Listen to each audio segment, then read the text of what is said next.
been thinking about. Hey guys, it's Izzy and welcome back to my channel. So in today's video, I have been planning this for quite a while, but now seemed the most useful time to do it in. So today I'm going to be talking about how the NHS have helped me through my entire life, more specifically since I got ill when I was 7. Now before I do get into the video, I do just want to say today is the hottest day of the year so far in England as I'm filming this.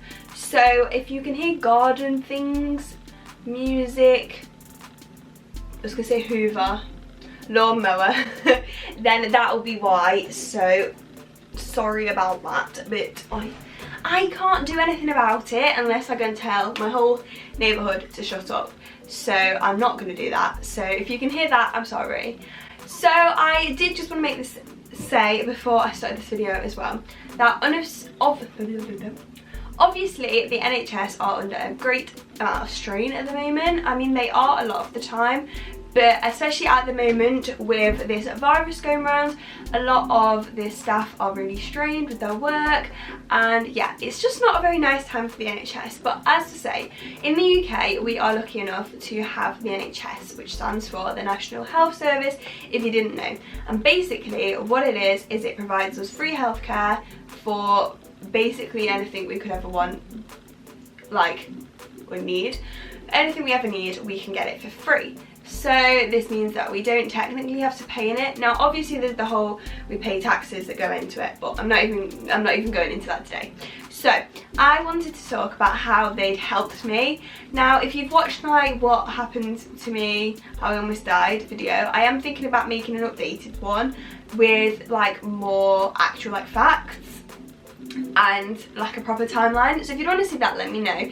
But if you go watch that, that basically explains the whole like in general what happened, because obviously the entire time I'm in hospital I am being looked after by the NHS. So in today's video I just wanted to talk about like the things that went above and beyond that you would almost expect to be paid to get, but I didn't have to. So I made a list on my phone. So if I am looking at my phone, there's why. It's just because I never want to miss off a point when I'm doing a video, because I don't want to like have to keep coming back to it. Yeah, I do just also, sorry, I feel like I keep thinking of other things to say.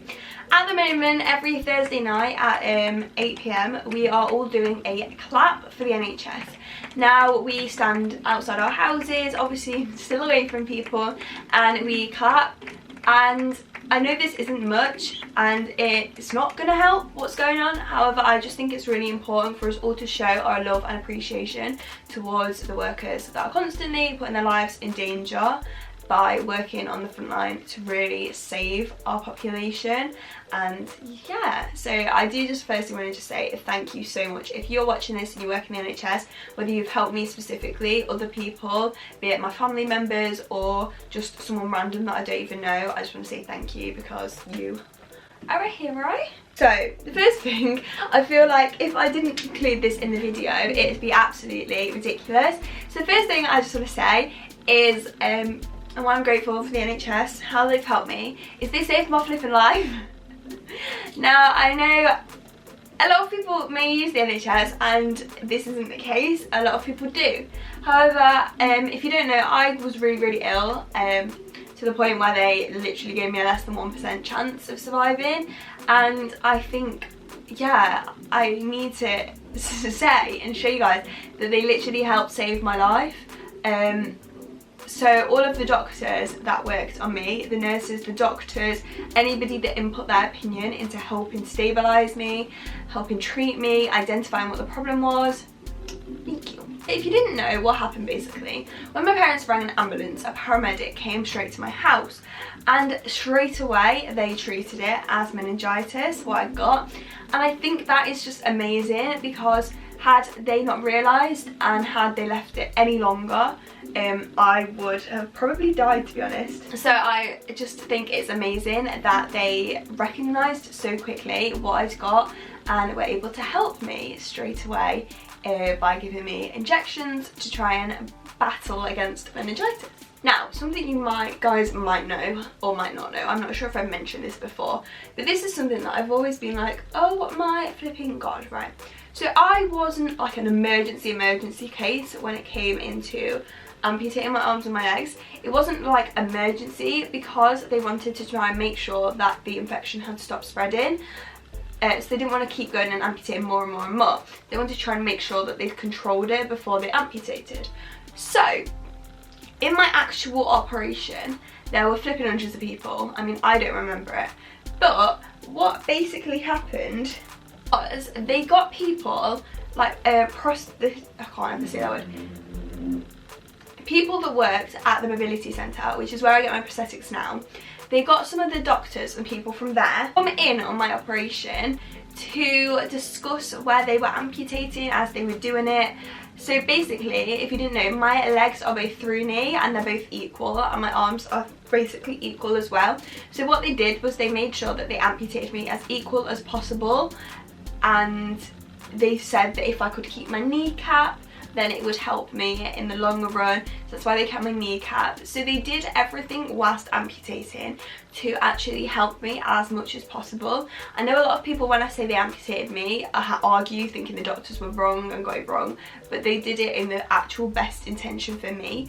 And I think you can really tell that by the fact that they literally got people to make sure that prosthetics could be a choice in my future, and they made sure that they would work as best as possible with me. So I'm all symmetrical, which is good. I feel like it's just easiest when you're symmetrical, you know what I mean? Another thing, so these are kind of things that I'm just not sure if people know or not. So when I was in hospital for the first while, I'm not sure, a couple of weeks probably, I was ill, like ill. And I would wake up in the middle of the night ill. If I wanted to move, I couldn't. All of this, right?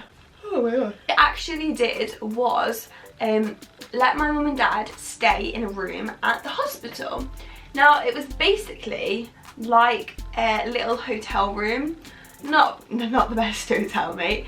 But apparently it had like I think it was like a little ensuite room, so they had a bed so they could actually stay at the hospital. So for quite a while they did that when I really needed them there.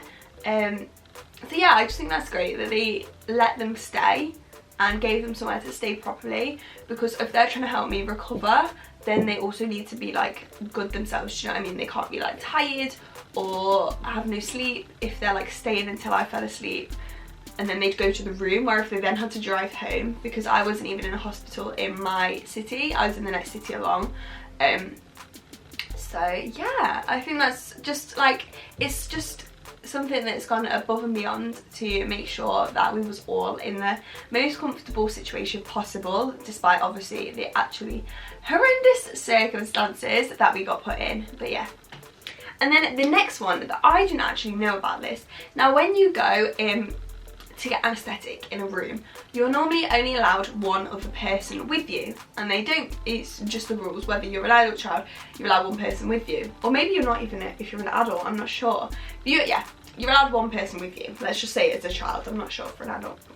Now, before my main operation, where I had my arms and legs amputated, they actually let both of my parents come in that room, so they could both like say goodbye to me before I went under. And I just think this is just like something really sweet to recognise that that's a horrible decision for them to have to make, or for me to have to make. I don't know if I used to make that decision who came in with me, but so that they could both come in and see me, because obviously it was quite a risky operation, and I was under for like 6 or something hours, so they were saying goodbye to me for quite a while.